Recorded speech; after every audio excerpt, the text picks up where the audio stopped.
सहनाववतु सहनौ भुनक्तु सह वीर्यं कर्वावहै तेजस्विनावधीतमस्तु मा विद्विषावहै। ओम शांति शांति शांति। वैदिक जीवन पद्धति की इस कक्षा में आप सबका हार्दिक स्वागत है, अभिनंदन है। वैदिक जीवन पद्धति की यह कक्षा निश्चित रूप से हमारे ज्ञान को परिपक्व कर रही है और जैसा ऋषियों ने अपने जीवन को बनाया है, जैसी हमारी उदात्त परंपरा रही है, उसको भी हम अपने जीवन में उतारें। जैसा वेद का उपदेश हमारे लिए है, वह उपदेश हम मन से, वाणी से और अपने व्यवहार से आचरण में लाएं, उसको स्वीकार करें, उसकी जो दिशा है, उसका जो मार्गदर्शन है, उसका हम स्वागत करें, जिससे हमारा यह संसार और हमारा यह परिवार उत्तमता को प्राप्त हो। पंच महायज्ञ में देव यज्ञ का क्रम चल रहा है और उसमें यज्ञी भावना से उत्प्रोत होने के लिए हम यजुर्वेद के 18वें अध्याय के चमका जो अध्याय जिसको कहते हैं, उसके 6 मंत्रों को पढ़ लिया था। 6 मंत्रों की क्या यहाँ पर उनकी जो प्रेरणा है उसको हमने यहाँ पर देखा, समझा, जाना। आगे आज हम 7वें मंत्र को यहाँ पर आपके समक्ष रख रहे हैं और एक एक शब्द, एक एक इसका दिशा निर्देश हमारे जीवन में सुख, शांति, आनंद का आधान करने वाला है। परमानंद की प्राप्ति का एक यही उपाय है कि हम वेदानुकूल आचरण करें, वेद से विपरीत, वेद से भिन्न मार्ग न अपनाएं। तो आगे हम चलते हैं 7वें मंत्र का उपदेश समझने के लिए। बहुत ही सुंदर यह मंत्र हमको परमात्मा की ओर से एक प्रेरणा मिल रही है, उसको यहाँ पर समझेंगे। 6ठे मंत्र में जो है सुदीनम पर बात समाप्त हो गई थी और उसी क्रम को आगे बढ़ा रहे हैं। कहा यंता चमे धरता चमे क्षेमस चमे।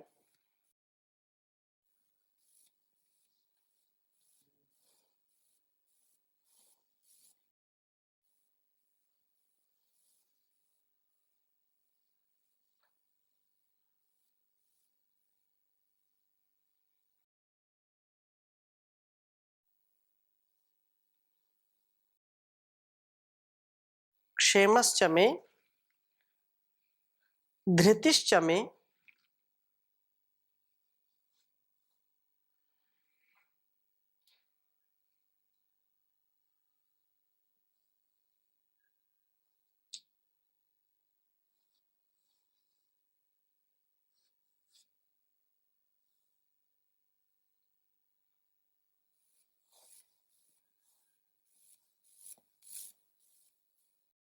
धृतिश्चमे विश्वम चमे महश्चमे।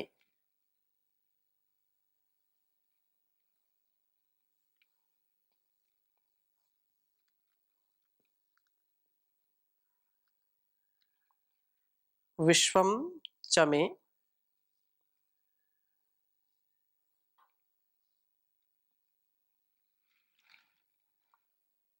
महश्चमे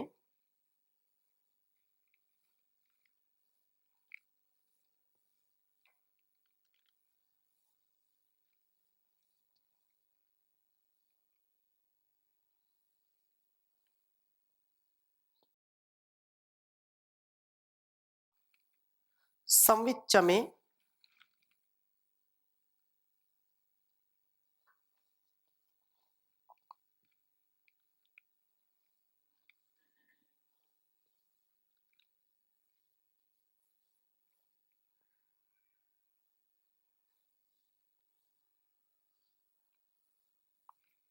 संविच्चमे,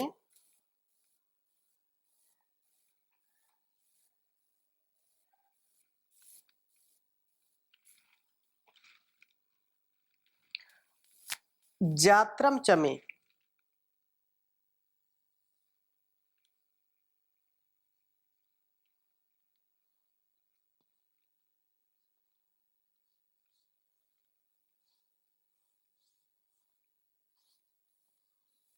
जात्रम चमे, शूश्चमे, प्रशूश्चमे,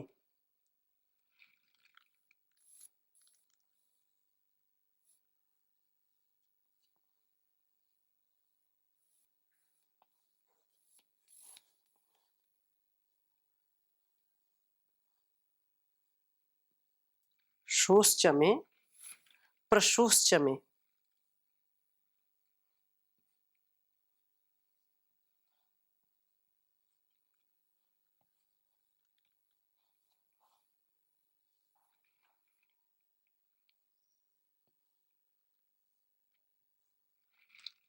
शूश्चमे, प्रशूश्चमे, सीरम चमे, लयश्चमे,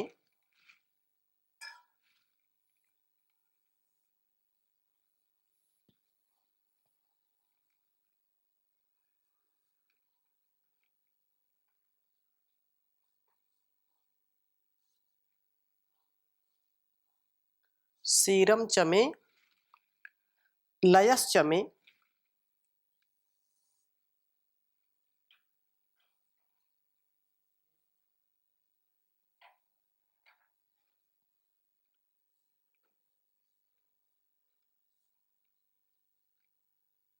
यज्ञेन कल्पन्ताम्।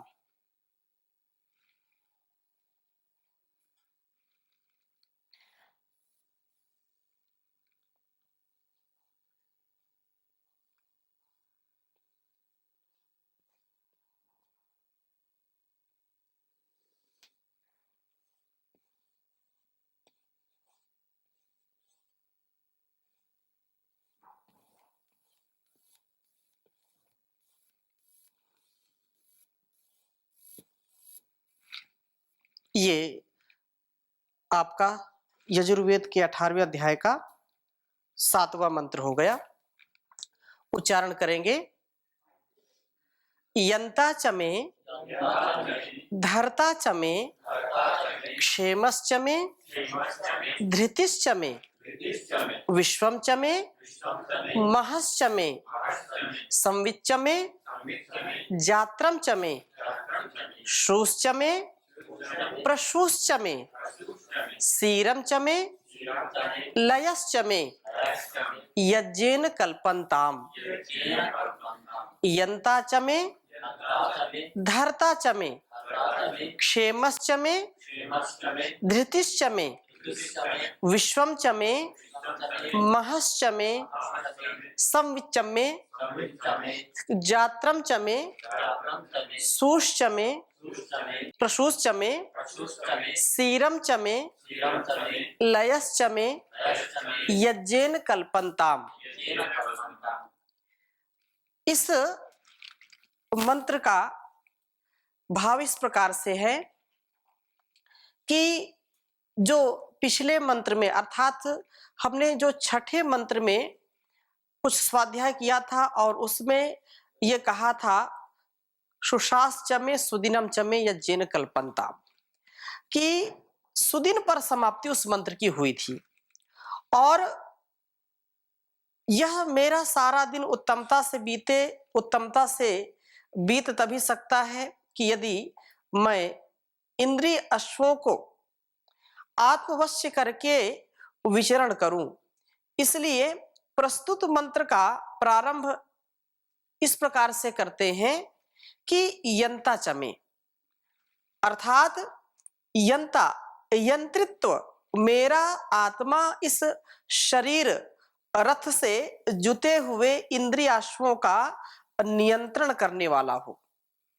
यदि मेरा नियंत्रण, मेरा यह संयम नहीं होगा मेरे ऊपर, तो निश्चित रूप से इंद्रिय अश्व कहीं ना कहीं ले जाकर के गिरा देंगे। जब तक व्यक्ति का नियंत्रण इस इंद्रिय रूपी घोड़े पर नहीं होगा, इंद्रियान जो है उनको हयान कहा है। इनको क्या कहा? हयान, अर्थात घोड़े हैं ये। हाँ, और ऐसी स्थिति में यदि सारथी इनका नियंत्रण करने वाला नहीं है, तो निश्चित रूप से उसका अहित होगा ही होगा। उसका प्रसंग मैं आगे रखूंगा, पहले एक एक शब्द पर हम चर्चा कर लेते हैं। तो इंद्रिय अश्वों को आत्मवश्य करके विचरण करूं, मेरी इंद्रियां बाहर की ओर ज्यादा भागे नहीं, जागरूकता पूर्वक मैं जीवन को जी सकूं, अर्थात इनका मैं नियंत्रण कर सकूं और धरता चमे इनको धारण करने वाला बनूं मैं। इस वाणी आदि इंद्रिय को मन के जो है साथ जोड़ करके यथाउचित प्रयोग करूं, क्योंकि यह मन में धारण करे, मन को बुद्धि में और बुद्धि को आत्मा में, आत्मा को परमात्मा में धारण करे। बहुत सुंदर बात यह है कि अपनी जो इंद्रियां हैं उनको हम नियंत्रित करें। इंद्रियों से जो है, जो सूक्ष्म है वो क्या है? मन है। और मन से सूक्ष्म क्या है? बुद्धि है। बुद्धि से सूक्ष्म क्या है? आत्मा है। और आत्मा से सूक्ष्म परमात्मा है। तो इस क्रम के अनुसार मैं अपने आप को संभालता हुआ चलूं, मैं भटकू नहीं, मैं भोगों में, विलासिता में, जो भी इस संसार का आकर्षण है उसमें मैं जागरूकता पूर्वक जीऊं, अपने सत्य व्रत से, अपने विद्या व्रत से, अपने ब्रह्मचर्य व्रत से, अपने ज्ञान व्रत से, अपने योग व्रत से, अपने यज्ञ व्रत से कभी भी मैं विचलित ना होऊं। मैंने जो व्रत लिया है, मैंने जो संकल्प किया है, वो मेरा संकल्प सार्थक हो, संकल्प पूरा हो, उसके लिए ये प्रार्थना की जा रही है। यज्ञ भावना से मैं ओतप्रोत हूं, मेरा संपूर्ण जीवन यज्ञमय हो, और वो संपूर्ण जीवन जो यज्ञमय बना लेता है उसका सामर्थ्य बढ़ता जाता है। एक एक जो यहाँ पर विचार दिया जा रहा है, जो मंत्र का जो आशय है, उसको समझ करके उसको जीने का प्रयत्न करें हम। तो इस प्रकार से अभ्यास करें, और इस धारण से अगली बात कही क्षेमश्चमे, कि मैं मेरा जो है कल्याण करने में सामर्थ्य को प्राप्त करूं, मेरा कल्याण हो, अथवा विद्यमान धन की रक्षण शक्ति मुझ में ही हो। मैंने जो कुछ भी अर्जित किया है, धन या जो भी सामर्थ्य, चाहे धन बल हो, जन बल हो, आत्मबल हो, शरीर का बल हो, उसका मैं रक्षण करने का सामर्थ्य अर्जित कर पाऊं। इसलिए हे परमपिता परमेश्वर, इसको यज्ञेन कल्पन्ताम, यज्ञ के द्वारा इसको संपन्न करें, मेरी इस भावना को सामर्थ्य दें, संबल मुझको दें। और अगली बात क्या कही? धृतिश्चमे, अर्थात धृति में मैं स्थिर रहूं, अर्थात इस जो आपत्तियां आती हैं, व्यक्ति बहुत जल्दी विचलित हो जाता है। छोटी छोटी समस्याओं को भी इतना गहराई से ले लेता है कि उससे उबर नहीं पाता है। यदि हमारे अंदर साहस हो, हमारे अंदर धैर्य हो, तो हम बड़ी से बड़ी मुसीबत को भी पार कर सकते हैं। इस बात का हमेशा ध्यान रखें। जो ईश्वर के प्रति कृतज्ञता से अपने जीवन को लगाता है, ईश्वर अर्पण होकर के सारे कार्यों को करता है, ईश्वर की जो है स्तुति प्रार्थना उपासना करता है। एक बार किसी ने महर्षि दयानंद जी से पूछा कि व्यक्ति अपने कर्मों से जीवन को पाता है, जब कर्म की प्रधानता है, जो जैसा करेगा वैसा भरेगा, तो फिर इसमें ईश्वर का क्या है? ईश्वर के ऊपर हमारे जो है हम ईश्वर की प्रार्थना क्यों करें? ईश्वर की भक्ति क्यों करें? ईश्वर के लिए हम क्यों बैठे? क्यों? क्योंकि हम जब ठीक ठीक काम करेंगे, और आज भी ऐसे लोग तर्क देते हैं कि जब ईश्वर कर्म प्रधान है तो ईश्वर क्या है? वो तो जैसा हम कर्म करेंगे वैसा फल देगा, तो हम उसकी स्तुति प्रार्थना उपासना करें या ना करें, हम दूसरों को सहायता करते रहें, भूखे को भोजन दें, प्यासे को पानी दें, नंगे को वस्त्र दें, निर्धन को धन दें, जो असहाय उनकी सहायता करें, जो दुखित है उनकी हमेशा हर क्षेत्र से सहायता करें, राष्ट्र की सहायता करें, अपने ड्यूटी को ठीक ठीक करें। तो इसमें ईश्वर की प्रार्थना उपासना करने का क्या कोई औचित्य है क्या? भाई अपने काम को ठीक ठीक करते जाओ। महर्षि ने कहीं लिखा कि ईश्वर की स्तुति प्रार्थना उपासना करने से साधक का आत्मबल बढ़ता जाता है, और वो कभी भी किसी भी बड़ी मुसीबत, पहाड़ जैसी मुसीबत उसके ऊपर आ जाए तो भी साधक कभी घबराता नहीं है। मुसीबतें आती ही हैं, लेकिन जो साधक है, जो कृतज्ञता पूर्वक ईश्वर की प्रार्थना उपासना करता है, उसके प्रति श्रद्धा भाव से नतमस्तक रहता है, वो सम अवस्था में जीता है। चाहे सुख मिले, चाहे दुख मिले, चाहे हानि हो, लाभ हो, कभी भी वो विचलित नहीं होता है। इसलिए ईश्वर की प्रार्थना उपासना करनी चाहिए। धैर्य का बांध कभी टूटता नहीं है, सामर्थ्य बढ़ता है। तो धृतिश्च में मैं धीर गंभीर चित्त वाला हो जाऊं, मुझमें धीरता वीरता गंभीरता का आधान हो, मैं सारी समस्याओं का समाधान बन जाऊं, ऐसा साधक का जब सामर्थ्य बढ़ता है तो वो सच्चा धार्मिक कहलाता है। महर्षि मनु धर्म के लक्षण करते हुए लिखते हैं 10 धर्म के जो लक्षण हैं। धृति क्षमा दमोस्तेयम, शौचम इंद्रिय निग्रह, धीर विद्या सत्यम क्रोधो, दशकम धर्म लक्षणम। कहा कि ये 10 लक्षण धार्मिक व्यक्ति के हैं। जहां पर ये 10 लक्षण जिसके अंदर दिखाई पड़े तो उसको समझना वो सच्चा धार्मिक है। और आप देखिए कि ऋषि ने क्या लिखा? धृति क्षमा दमोस्तेयम। सबसे पहला लक्षण क्या है? धृति, धैर्य। यदि धृति है तो धृति हमारे अंदर स्मृति का कभी ह्रास नहीं होने देती, और यदि धैर्य नहीं है तो व्यक्ति भय में, क्रोध में, लोभ में, लालच में अपने जीवन को संकट में डाल देता है। धृति, स्मृति,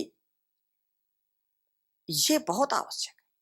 और फिर इसके बाद आगे के गुण अपने आप उत्तरोत्तर बढ़ते जाते हैं। जिसके अंदर धैर्य है उसके अंदर स्मृति भी है, उसके अंदर क्षमा का भी भाव आता ही आता है। इसलिए ये हमारे अंदर स्थिर हो सके, यज्ञ के द्वारा मैं उसको संपन्न करूं, उसका मैं आधान करूं, धृति की बड़ी महिमा है, धैर्य का बड़ा गुणगान किया है शास्त्रों में।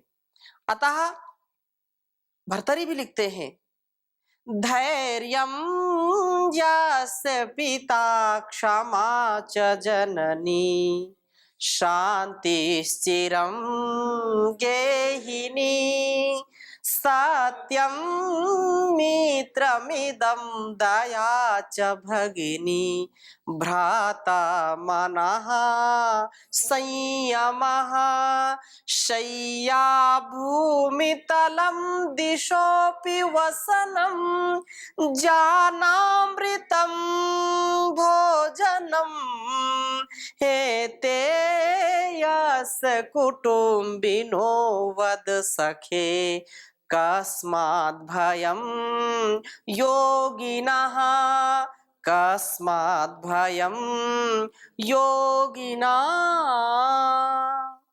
ऐसे गुणों का परिवार जिसका है, कुटुंबी जन ऐसे गुणों के, ऐसे गुण युक्त कुटुंबी, धैर्य, धैर्यम यस्य पिता, और यहाँ भी क्षमा की बात कही, जैसा महर्षि मनु ने लिखा धृति क्षमा, तो यहाँ भी भर्तरी ने लिखा धैर्यम यस्य पिता क्षमा च जननी। और एक स्थान पर और लिखा कि जैसे यहाँ पर कहा कि आपत्तियों में, विपत्तियों में मैं कभी भी घबराऊं नहीं, धीर व स्थिर चित्त वाला बनूं। तो कहा, ये भी शायद भर्तरी का ही श्लोक है, कहा कि विपदि धैर्यमथाभ्युदये क्षमा, यहां भी सबसे पहले धैर्य को रखा। विपदि धैर्यम, विपत्तियों में धैर्य को मैं कभी न खोऊं। विपदि धैर्यम अथाभ्युदये क्षमा सदसि वाक्पटुता युधे विक्रमः, सदस्य सदस्यों के बीच में मैं वाक्पटु बनूं। विपदि धैर्यमथाभ्युदये क्षमा सदसि वाक्पटुता युधे विक्रमः यशसि चाभिरुचिर्व्यसनं श्रुतौ प्रकृति सिद्धमिदं हि महात्मनाम। जो महात्मा है उनके ये गुण हैं, तो हम महात्मा बने। वस्त्रों से तो कोई बिरले बनते हैं कि वस्त्र भी कर लिया और आत्मा भी उनका वैसा ही हो गया, वैसा स्वभाव हो गया, लेकिन केवल वस्त्रों के परिवर्तन से कोई महात्मा बन जाए ऐसा नहीं है। अगर शास्त्र की बात हम मानते हैं तो वस्त्रों का यदि परिवर्तन नहीं किया तो ऐसे बहुत अनेक आपको गृहस्थी मिल जाएंगे को जो एक संत का जीवन जीते हैं, जिनके अंदर साधुता है, सज्जनता है, वो महात्मा जैसा जीवन जीते हैं। तो ऐसा हम सबका जीवन हो जाए।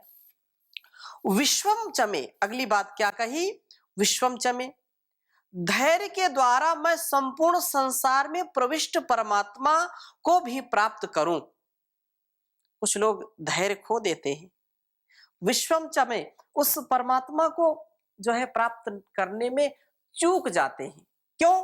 क्योंकि वो 2-4 दिन, 10 दिन, 1 महीने, 1 साल भक्ति की और उनको महसूस हुआ रे कुछ तो मिला नहीं, कुछ तो अनुभव हुआ नहीं, तो ऐसी भक्ति करने से क्या लाभ, और उस भक्ति को वो तिलांजलि दे देते हैं। ईश्वर के प्रति उनकी आस्था अनास्था में परिवर्तित हो जाती है।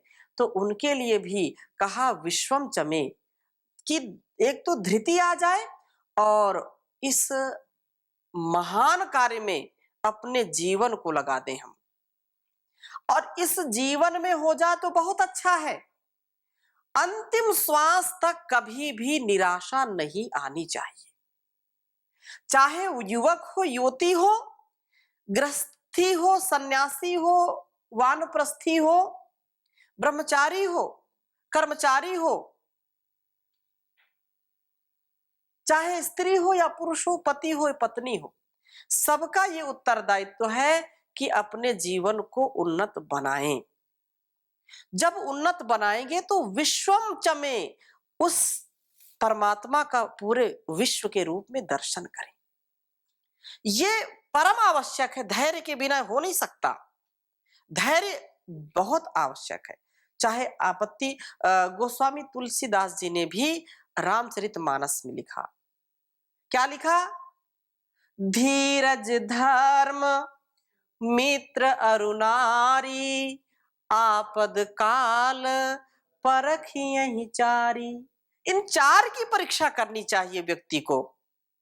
आपातकाल में, आपत्ति का जब समय हो, तो इन चार की परीक्षा करो, क्या ये मेरे अंदर है या जो बाहर के हैं इनसे मुझको सहायता मिल रही है कि नहीं मिल रही है। जो धैर्य है, धीरज है, उससे मुझको सहायता मिल रही कि नहीं मिल रही। जो धर्म, जो कर्तव्य है उसको पालन करते करते मुझको साहस मिल रहा नहीं मिल रहा। मित्र और नारी जो सुख और दुख में साथ साथ चलने का जिन्होंने वचन दिया है, तो वो मेरे साथ हैं कि नहीं, इसका परिज्ञान करना चाहिए।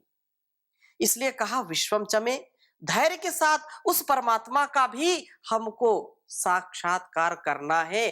कभी उससे विचलित नहीं होना। आज नहीं तो कल तो होगा ही होगा।